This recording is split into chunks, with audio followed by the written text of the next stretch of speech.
All right, folks, grab your favorite brew, pull up a chair, and let's talk about something that's been bubbling through human history for thousands of years. Beer. That's right. The golden, fizzy, fermented friend of humans from almost every corner of the globe.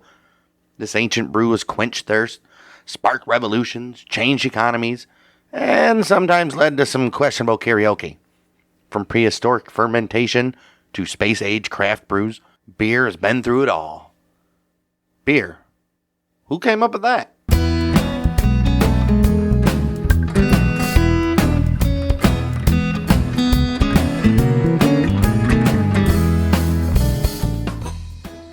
Well, as soon as humans started figuring out how to farm cereal grains like barley, millet, rice, it's likely they were just a short step away from discovering beer.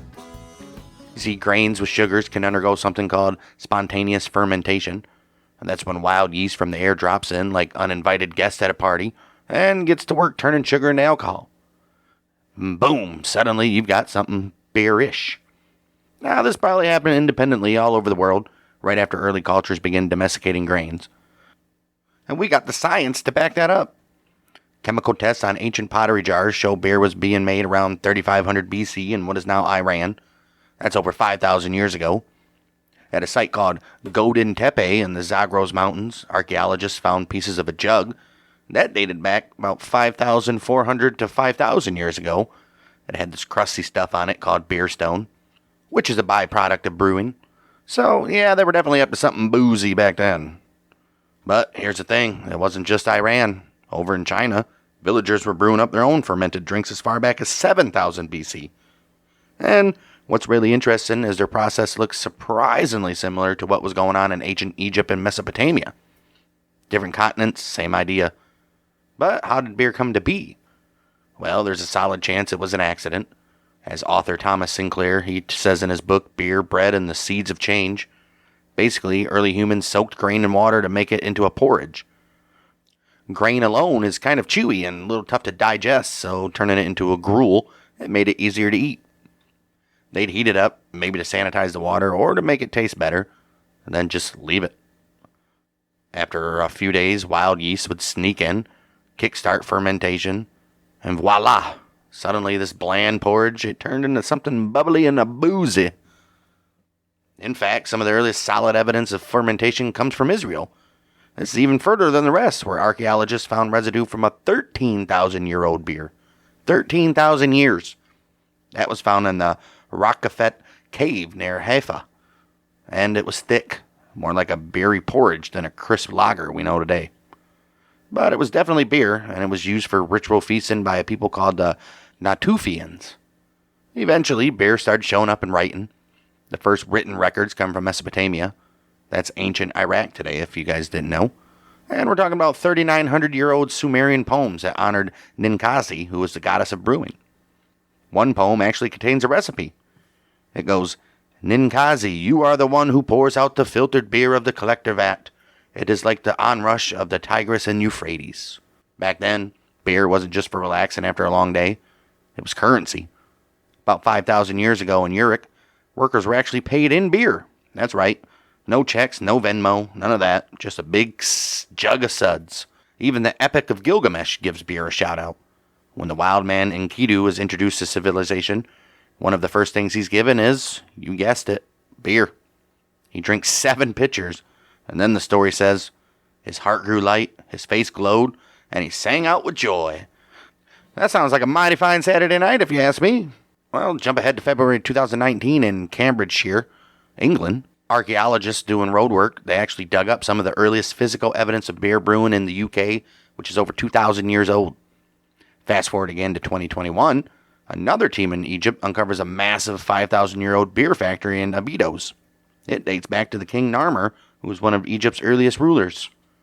And in ancient Armenia, the Greek soldier and historian Xenophon, he wrote in Anabasis that when he passed through a village, the locals offered him this thick, barley-based drink.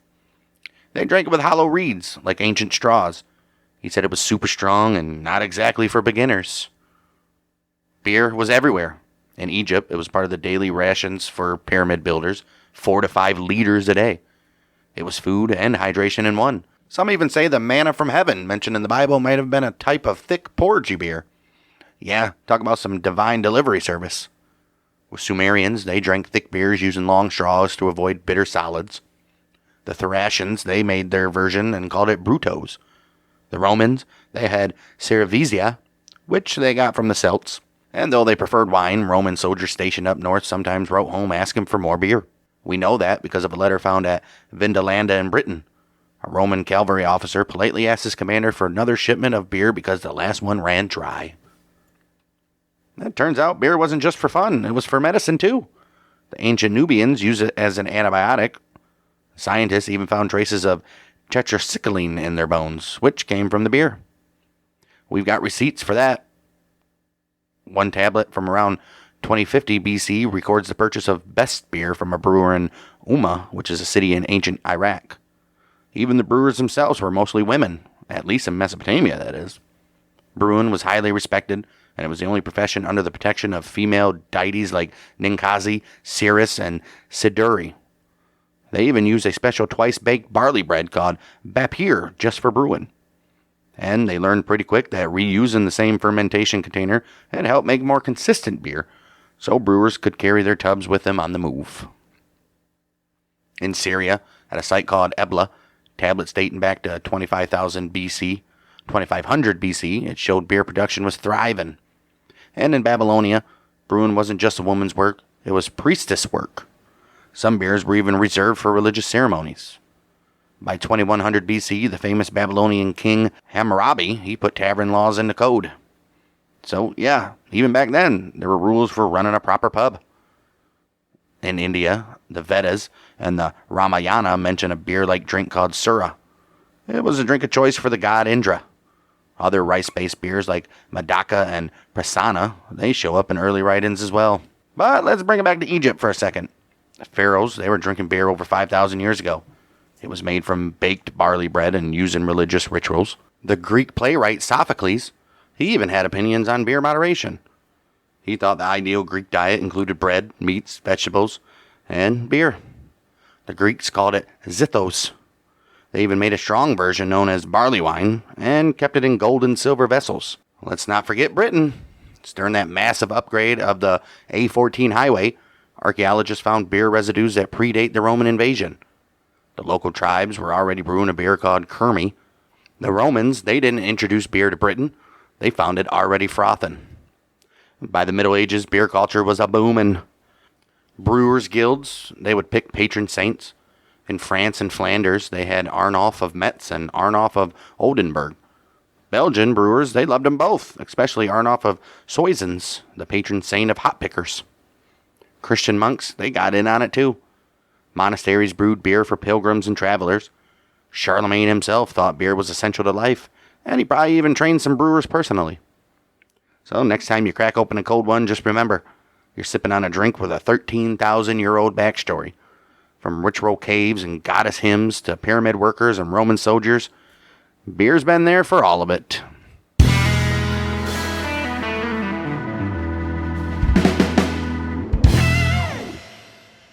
All right, let's talk about the Middle Ages. The streets are muddy, the armor's clanky, nobody's invented deodorant yet, everybody's stanking up the streets. But you know what is flowing like a river from dawn till dusk? Beer. Yep, good old-fashioned, often warm, sometimes sour. And if you lived in Northern or Eastern Europe during medieval times, odds are you were sipping on some every single day, no matter if you were a peasant, a merchant, or rocking a fur-lined crown. Let's dive into why beer wasn't just a drink, it was a way of life back then. First off, beer was everywhere in the Middle Ages. In parts of Europe where growing grapes was basically impossible, thanks to the cold climate, beer filled the gap. Southern Europe had wine, but in the north and east, beer reigned supreme. And believe it or not, Ripley, brewing wasn't just the job of professional brewers. Nope, it was homework. Literally a household chore, like making bread or fetching water. Who handled it? Women. It was just something you did to keep the household running. There is this popular myth, though, that people in the Middle Ages drank beer because the water was unsafe. You probably heard it. Medieval folks drank beer because water would kill you. Sounds cool, but some historians say not so fast. Water was actually cheaper than beer. And medieval villages weren't stupid. They were built near freshwater sources, rivers, wells, springs. Sure, beer might have been a safer bet sometimes, but it wasn't the only drink on the table. They still drank water, especially when they weren't throwing down on a feast or getting married off at 14. That said, beer was still the go-to drink in most of Europe, and especially loved by the everyday folk. But not everybody was a fan. Ancient Greek physicians and later Arab doctors kind of turned their noses up to it. And because of those cultures, they had major influence on medieval medical thinking. Beer kind of got labeled unhealthy. In fact, in 1256, a guy named Aldobrandino of Siena, he decided to throw beer under the ox cart. Here's what he had to say. But whichever it is made, whether from oats, barley, or wheat, it harms the head and the stomach, causes bad breath and ruins the teeth, fills the stomach with bad fumes. But it does make you pee a lot, and it gives your skin a nice glow. So I guess it's not all bad. Well, here's where things get a little spicy. Let's talk about hops. The first known mention of hops in beer shows up in the year 822 from a Carolingian abbot named Adelard of Corbie. Before hops became the go-to, brewers used something called gruit, which was a kind of herb blend with stuff like yarrow, rosemary, and whatever else was grown nearby. It added flavor, sure, but it didn't do much to preserve the beer. That meant it spoiled fast, couldn't be shipped far, and it turned funky quick. Anybody who's ever had a funky beer, you know. Whew. So hops stepped in like a medieval superhero. Hops added flavor and acted as a preservative. But figuring out the right amount took some trial and error, so it wasn't adopted overnight. By the 1200s, Bohemia, which is modern-day Czech Republic, they nailed it. Hopped beer was perfected, and from here on out, things took off. Well, then we'll go to the Germans, because German towns, they really scaled things up. They created standardized barrel sizes, making it easier to export beer all across the region. The days of brewing in the backyard were slowly replaced by mid-sized brewing operations. Think small businesses, which had about 8 to 10 people, brewing beer not just for the household, but for the market. This motto spread fast. Holland in the 14th century, Flanders and Brabant after that, and by the time the 15th century was wrapping up, England was on board too. But because there was always a but, England, they weren't going to just accept hop beer without a fight. And back then, there was a very clear line between ale and beer in England, and they were considered two different things. Ale was made with malt, water, and yeast only. No hops, no herbs, no fancy add-ins. The Brewers' Company of London, they even said, no hops, herbs, or other like thing be put into any ale or liquor whereof ale should be made. Now, people misquote that all the time as a flat-out ban on hops.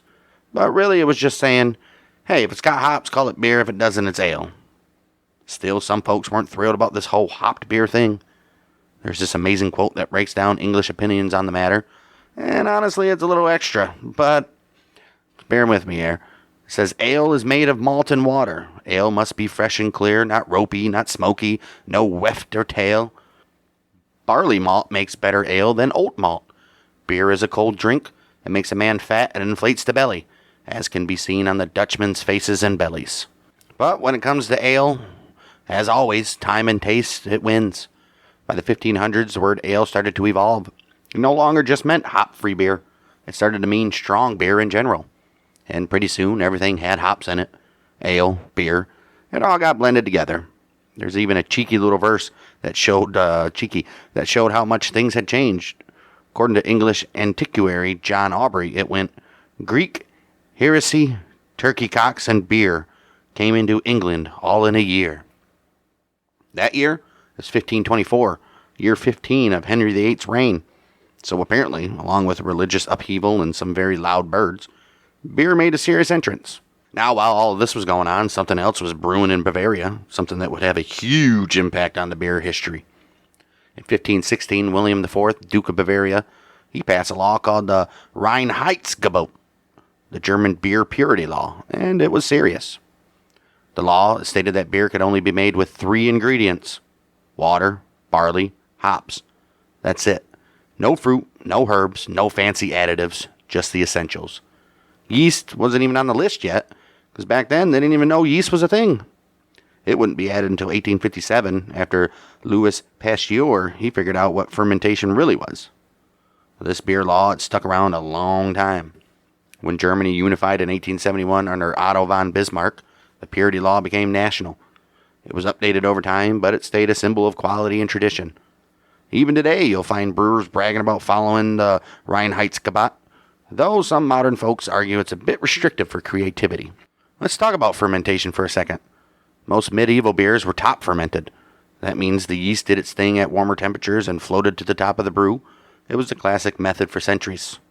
But then, in another happy little accent, happy little trees. In the 1500s, brewers, they started storing beer in cool caves for long stretches of time. And then, something new happened. Yeast began fermenting at the bottom of the vats. This cooler process made the beer smoother, crisper, and more stable. Bottom fermented beers were born, and they slowly started to take over. If you ever had a lager or a pilsner, you've had bottom fermented beer. These styles, they now make up the bulk of beer production worldwide.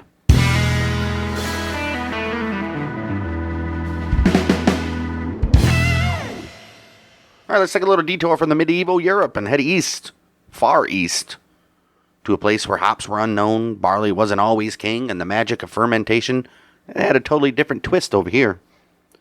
This time we're talking about ancient Chinese alcohol.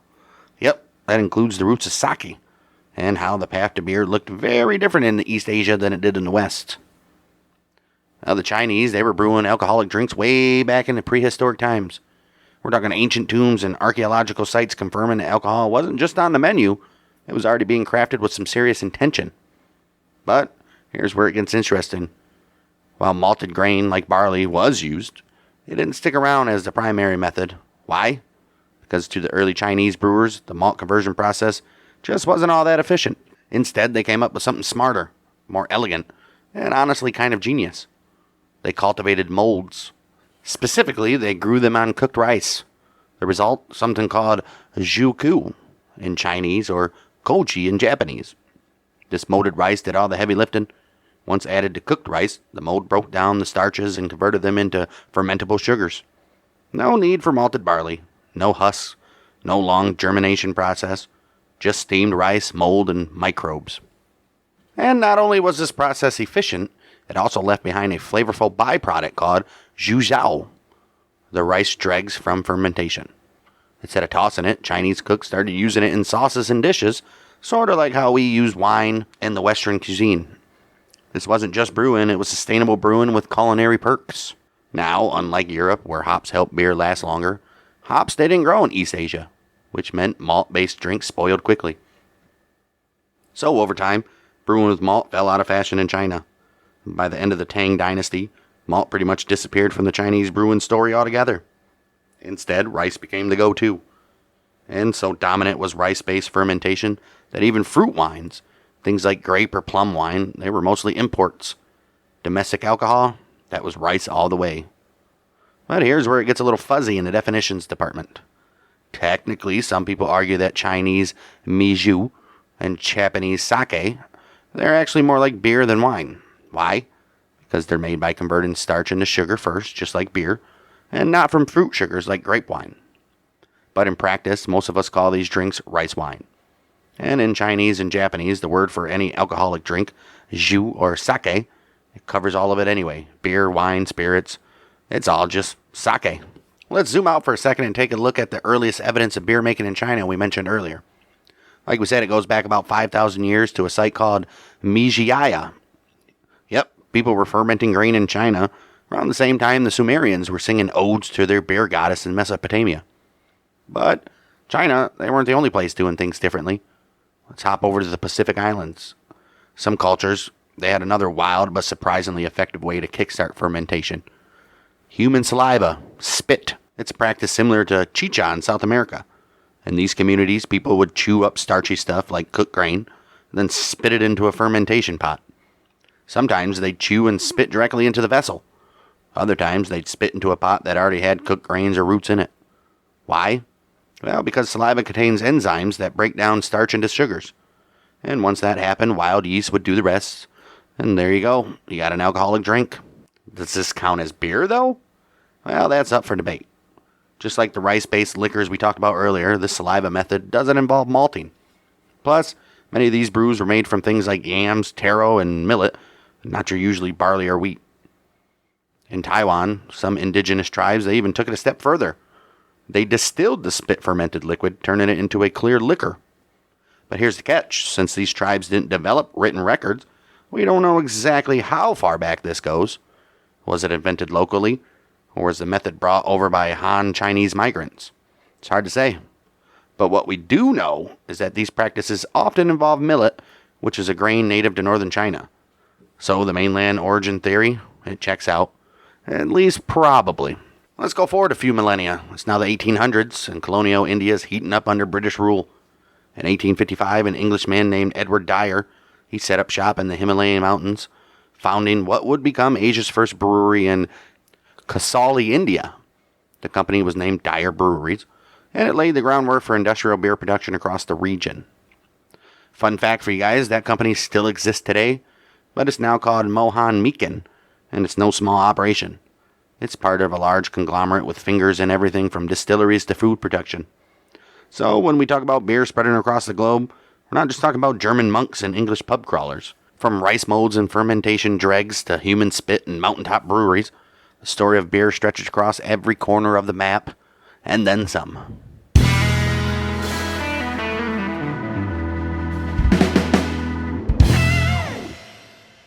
Alright, let's head to the Industrial Revolution age, where we're diving into how beer got industrialized. Because the beer has been around for thousands of years, it wasn't until the gears of the Industrial Revolution started turning that brewing got serious. We're talking steam engines, thermometers, hydrometers, and some very stinky malt. Let's kick things off in the mid-1700s. In 1765, the steam engine got a major glow up, and suddenly, industrial brewing was no longer just a pipe dream. It was really possible. But it's not the only tech breakthrough that changed the beer game. Just before that, in the 1760s, we got the thermometer, which lets brewers precisely control mash temperatures. Then in the 1770s, the hydrometer came along, and that little gadget revolutionized how brewers measured sugar content and fermentation potential. With those tools in hand, brewers, they could fine-tune their recipe, push for better efficiency, and get more bang for their barley. The modern brewery was starting to take shape. That leads us to malt. Before the late 18th century, malt was dried over open flames using wood, charcoal, straw, or even coke after 1600. Problem was, all that fire meant a lot of smoke, and all that smoke, they got right into the malt. So, what did early beer taste like? Well, imagine sipping your drink through a campfire. Smoky doesn't even begin to cover it. Writers at the time roasted these flavors harder than the malt itself. Here's a gem from 1700 in Directions for Brewing Malt Liquors. In most parts of the West, their malt is so stenched with the smoke of the wood, no stranger can endure it. Though the inhabitants, who are familiarized to it, they can swallow it as the Hollanders do their thick black beer brewed with buckwheat. Ooh, that sounds rough. Well, even earlier, back in 1577, William Harrison, writing in the Description of England, he gave his own warning about smoke-dried malt. It doth hurt and annoy the head of him that is not used thereto, because of the smoke. So, yeah, beer back then wasn't exactly smooth sipping. If you were lucky, you got straw-dried malt, which was a bit cleaner. But in some areas, especially western England, the smoky stuff was all they had. Here's the kicker, though. Even though most people couldn't stand the taste, smoke-dried malt was cheap. That meant brewers, especially in places like London, they used it anyway for beers that would age for a long time, like the iconic butt-keeping beers. They figured the taste would mellow out after 9 or 12 months in the barrel, especially with a heap of hops to balance it. And they weren't wrong. One brewer's manual from 1736 laid it out plainly. Brown malts are dried with straw, wood, and fern. The straw dried is the best, but the wood sort has a most unnatural taste, yet it is much used, because it's sold for 2 shillings per quarter cheaper. Yep, even then, budget over flavor. Some things never change. Well, speaking of that hydrometer, because this tool really changed how beer was made, we're going to go back to that for a minute. Before that came along, brewers used a single malt per beer. Want a brown beer? Use brown malt. Pale beer? Pale malt. It's pretty straightforward. But then brewers started measuring the exact yield of different malts. And what they found was game-changing. Pale malt, even though it cost more, that gave you way more fermentable sugar, like way more. We're talking about 80 pounds of extract per quarter from pale malt versus just 54 pounds from brown. So the brewers did the math, and guess what? They ditched brown and amber malts as the base. From then on, they brewed with pale malt for efficiency, and just added a touch of darker roasted malt to get the color right. Smart, efficient, economical. That's industrial brewing, baby. Then in 1817, along came a guy named Daniel Wheeler, who basically saved the day for porter and stout lovers everywhere. Why? Because in 1816, British law, they banned the use of any brewing ingredients that weren't malt or hops. Suddenly, all those brewers using additives to color their beer? Bye. So Wheeler invented the drum roaster, a machine that could roast malt to deep, dark perfection without burning it to a crisp. This new patent malt, it gave porters and stouts their signature color and roasty flavor legally. Wheeler's invention became the backbone of those styles, and it stuck around. Speaking of sticking around, let's talk about yeast. In the 19th century, Swedish homebrewers used these adorable little yeast rings, kind of like wooden donuts, to preserve yeast between batches. They just hang them up to dry and reuse them the next brew day. Practical and kind of charming. But then in 1857, Louis Pasteur, he dropped a fermentation bombshell. Well, he discovered that yeast wasn't just floating around doing its thing, it was the thing. It was the living engine behind fermentation. And once brewers knew that, they started controlling the process, eliminating unwanted bacteria, and stopping their beer from going sour. Clean, predictable fermentation, it became the new norm. Let's head over to Milwaukee, Wisconsin in 1912.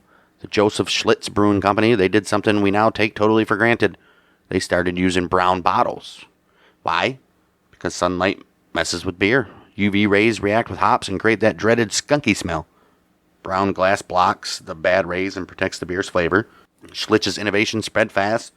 And now if you walk into a store anywhere in the world, most good beer is still in dark glass. And that's all thanks to one savvy move back in the early 1900s.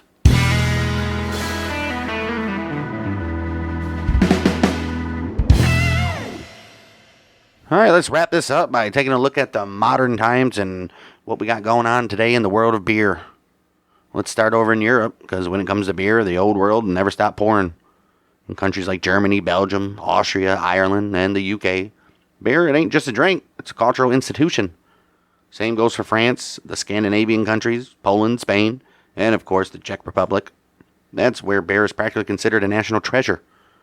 These countries have brewing traditions that stretch back as far as recorded history, and they've each developed their own unique styles, methods, and stories. Here's something a little cool. While most of the world prefers filtered and pasteurized beer, aka dead beer, Europe, especially in the UK, they still have a pretty loyal fan base for live beer. That means the beer still has active yeast floating around in it. It's unfiltered, unpasteurized, and a little tricky to store, but some folks swear by the richer taste. And believe it or not, some of these stronger, so-called real ales age like fine wine, developing deeper flavors over decades. Gross. Now, not every country stuck with the old ways. When German and other European immigrants moved abroad, especially in the 1800s and early 1900s, they brought their beer knowledge with them. Family-run breweries popped up all over the world, in the United States, Australia, Argentina, New Zealand, you name it. But over time, some of these family breweries, they passed into corporate hands, and unfortunately, in many cases, quality took a backseat to profit. Yeah. Mass production meant faster, cheaper, lighter beer. The kind that shows up ice cold in a TV ad with someone doing a backflip into a lake. One guy who did try to change the game, though, was a New Zealander named Morton Coutts. In 1953, he developed something called continuous fermentation. It's a process where beer is brewed in sealed tanks, under pressure, without ever being exposed to air, not even during bottling.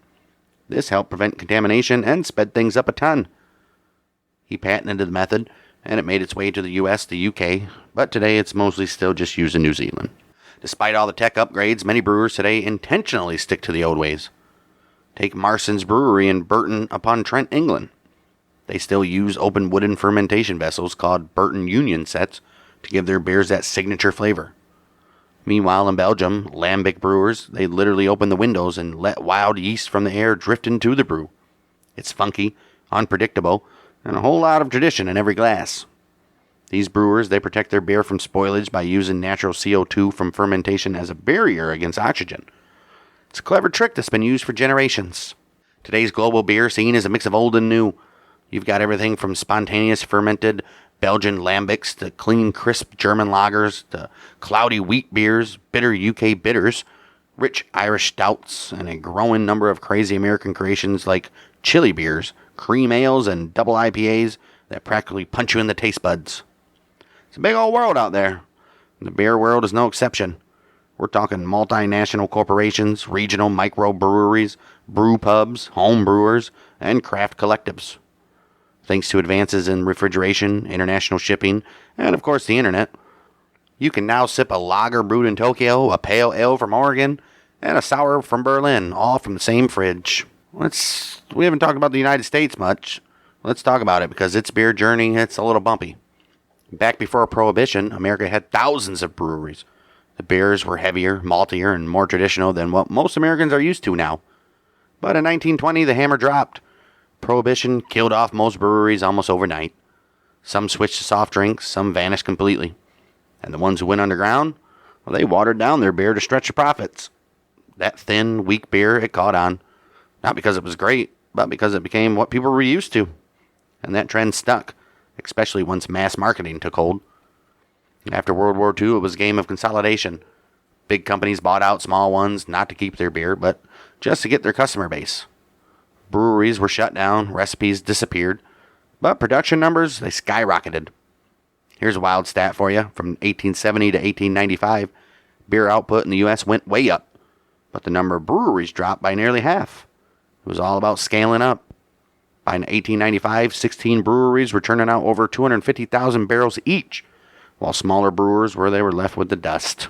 Don't worry, it wasn't the end, obviously. The craft beer revolution started bubbling up in the 80s and really caught fire in the 2000s. According to the Brewers Association, by 2013, the United States had 2,538 operating breweries, and only 55 of those were not craft breweries. That's right. Nearly everything on shelves now is coming from smaller independent brewers. People wanted taste, variety, real beer, and they got it.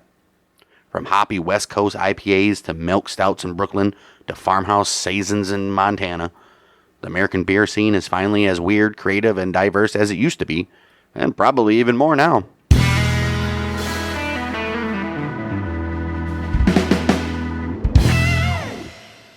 Alright, before we wrap this episode up, let's take a quick sit back through what we've covered.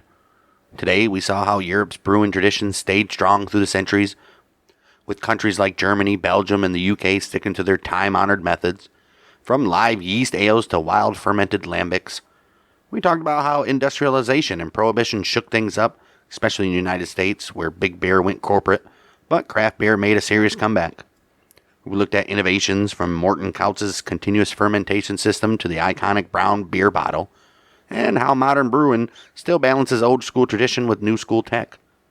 And we saw how beer, for all its history, it's still evolving. From monasteries to mega brands, from backyard brew pubs to global shelves. So whether you're into hazy hop bombs, Crispy's Czech lagers, or a centuries-old lambic made by monks in Belgium, you're part of a story that's been brewing for thousands of years. Beer's never been just one thing. It's local, it's global, it's ancient, it's modern, and it's still evolving with every batch. Well, that's it for today's episode of Who Came Up With That? I'm Bang Biscuit, and if you like this episode, make sure you give us a follow, give us a thumbs up, subscribe, and maybe raise a glass to tradition and innovation, all in one sip. We'll catch you for the next round. Till then, we'll see you next week.